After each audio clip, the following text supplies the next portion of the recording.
Questions orales. Oral questions. L'honorable. The Honourable Leader of the Opposition.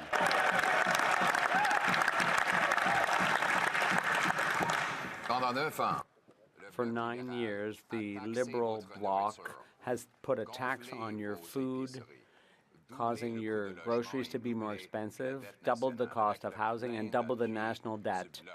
With the full support of the bloc has voted over 200 times to keep this party and this government in power. And now they want to increase your taxes even more. Isn't it time for you to have the chance to choose a new common sense government that will cut taxes, build housing, fix the budget, and stop crime? The Right Honourable Prime Minister. Mr. Speaker, if the opposition leader had spent any time speaking to Canadians this summer, he would realize that Canadians want solutions.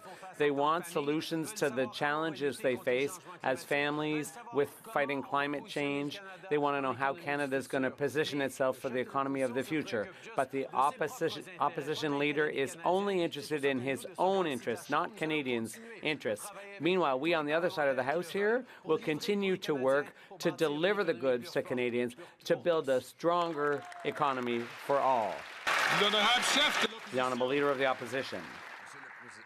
Mr. Speaker, what Quebecers see is the biggest expansion of the federal government in Canadian history, a centralizing government and a costly one at that. And all this with the full support of the Bloc, which has voted some 200 times for inflationary spending, centralizing spending, and bureaucracy, which totals $500 billion. Mr. Speaker, Quebecers have the right to have a common-sense government that will cut taxes, build housing, fix the budget, and stop crime now. The Right Honourable Prime Minister.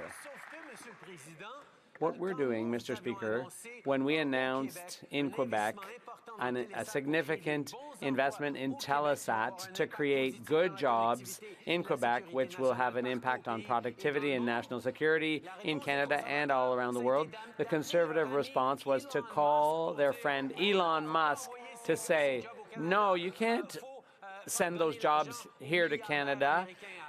Instead, you should be giving your money to American billionaires.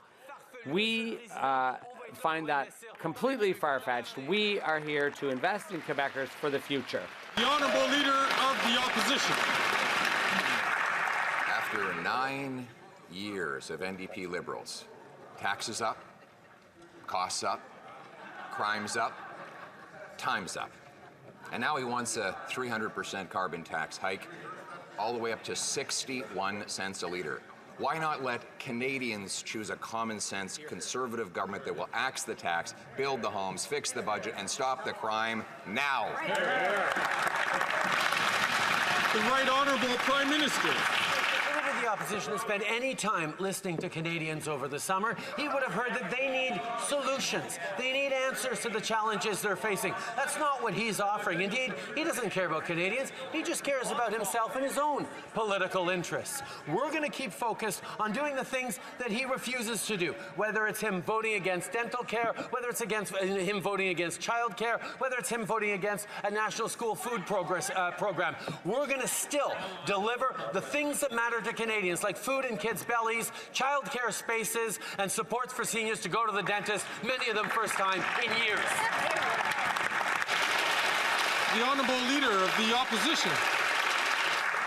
Children are hungrier than ever after 9 years of the NDP Liberals. In fact, 25% of them are not getting enough food, and we now know why. A carbon tax fraud has been perpetrated by this NDP Liberal Prime Minister, who kept secret Environment Canada documents that showed that the carbon tax was blowing a $25 billion hole in our economy. Our economy per capita is smaller today than it was 10 years ago, during which time the American economy has grown by 19%. Instead of a reckless plan to hike the tax to 61 cents a litre, why not allow Canadians to vote to axe the tax? The Right Honourable Prime Minister. Here's a news flash for the Conservative leader. climate change costs money. And what would cost the most money to Canadians at all is his do-nothing climate plan. Newsflash, when the Toronto subway gets flooded, it costs money. Newsflash, when forest fires hit communities across this country, it costs Canadians money to rebuild. When you have droughts that hit farmers and agriculturists across this country, it costs money. What doesn't cost money is putting money in 8 out of 10 of the money of Canadians' pockets with the Canada Carbon Rebate to support their families and fight climate change. The Honourable Leader of the Opposition. Mr. Speaker, the Prime Minister just proved my point. His tax doesn't stop floods, fires, or droughts. All it does is create more poverty. This also from a high-flying, high-taxing, high-carbon hypocrite who flew 92,000 kilometers in a fuel-guzzling, tax-funded private jet while he taxes single moms and seniors for heating their homes.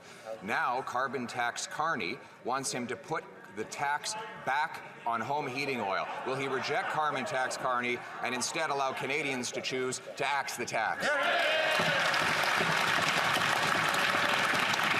Just want to remind all members, and to do so early, to be very mindful of their language that they use in referring to other members in this House.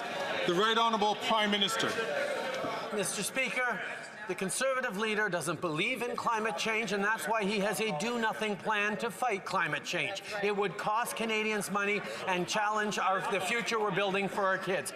Our plan, with the Canada Carbon Rebate, puts more dollars in 8 out of 10 Canadians' pockets right across the country, supports the middle class and people working hard to join it, while delivering the kinds of investments that are going to grow our economy and reduce emissions at the same time. This is a responsible climate plan that fights climate change and supports Canadians. He wants to do nothing. He wants to hurt Canadians.